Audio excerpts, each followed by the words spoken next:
Assalamualaikum warahmatullahi wabarakatuh. Halo semuanya, saat ini kita mungkin merasa tidak nyaman ketika kita berada di dalam ruangan yang tidak memiliki pendingin seperti AC dan juga kipas angin. Di luar ruangan pun kita tidak bertahan berlama-lama karena merasakan suhu yang sangat panas. Hal tadi merupakan efek kecil dari efek rumah kaca. Nah, teman-teman, efek rumah kaca yang berlangsung menerus dan tidak terkendali menimbulkan pemanasan global.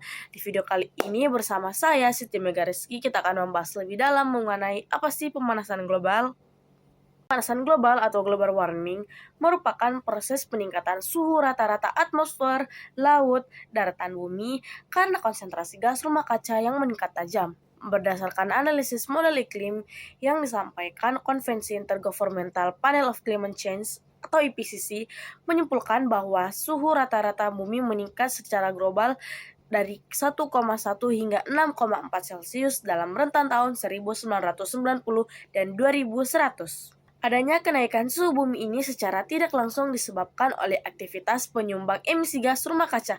Aktivitas-aktivitas itu antara lain: 1. Menggunakan bahan bakar fosil yang masif seperti batu bara, minyak bumi, dan gas alam. Yang kedua, eksplorasi sumber daya alam berlebihan menyebabkan konsentrasi CO2 di atmosfer relatif tinggi. Yang ketiga, menggunakan CFC tak terkontrol seperti AC dan kulkas.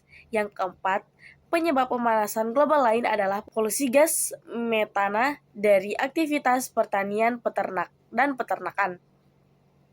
Yang kelima, pengelolaan sampah tidak benar dapat menyuplai gas metana ke atmosfer.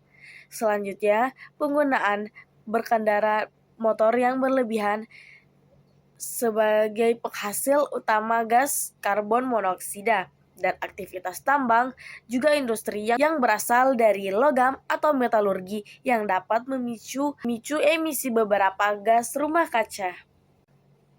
Pemanasan global ini akan menyebabkan berbagai dampak krusial, di antaranya peningkatan suhu bumi dan suhu lingkungan juga semakin tinggi. Jika suhu terus-menerus meningkat, maka akan terjadi pemuaian lempeng bumi yang dapat memicu gempa bumi. Peningkatan permukaan air laut akibat mencairnya es di kutub-kutub bumi. Perubahan iklim dan cuaca ekstrim tidak stabil dan sulit diprediksi. Pada dasarnya perubahan ini dapat berupa perubahan frekuensi El Niño dan La Niña. El Niño yaitu meningkatnya suhu permukaan laut, dan La Niña adalah kembali dinginnya suhu permukaan laut. Dan terakhir, yaitu meningkatnya suhu dan keasaman air laut karena laut menyerap sebagian besar panas yang disebabkan oleh gas karbon monoksida. Suhu dan tingkat keasaman yang semakin meningkat dapat menyebabkan terumbu karang memutih dan memicu gelombang dan badai yang lebih kuat, juga mengancam kehidupan kerang dan merusak biota laut.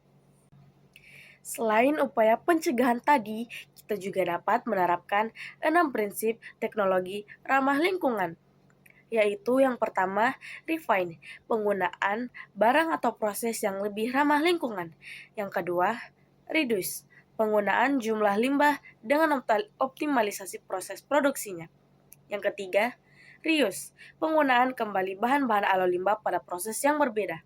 Yang keempat, recycle, mendaur ulang barang tak terpakai hingga bisa berguna lagi. Yang kelima, recovery, pengambilan kembali barang-barang bekas material penting hingga dapat diproses lagi. Dan yang terakhir yaitu retrieve energi, merupakan proses menghemat energi dalam proses produksi. Nah, teman-teman, itulah keseluruhan pembahasan kita hari ini mengenai pemanasan global sebagai dampak yang telah ditimbulkannya. Bisa dipahami kan? Semoga kita jadi semakin sadar akan pentingnya untuk menjaga lingkungan hidup. Jadi, teman-teman jangan lupa untuk menerapkan aksi-aksi yang telah saya paparkan tadi ya. Sampai jumpa dan terima kasih telah menyaksikan video saya. Wassalamualaikum warahmatullahi wabarakatuh.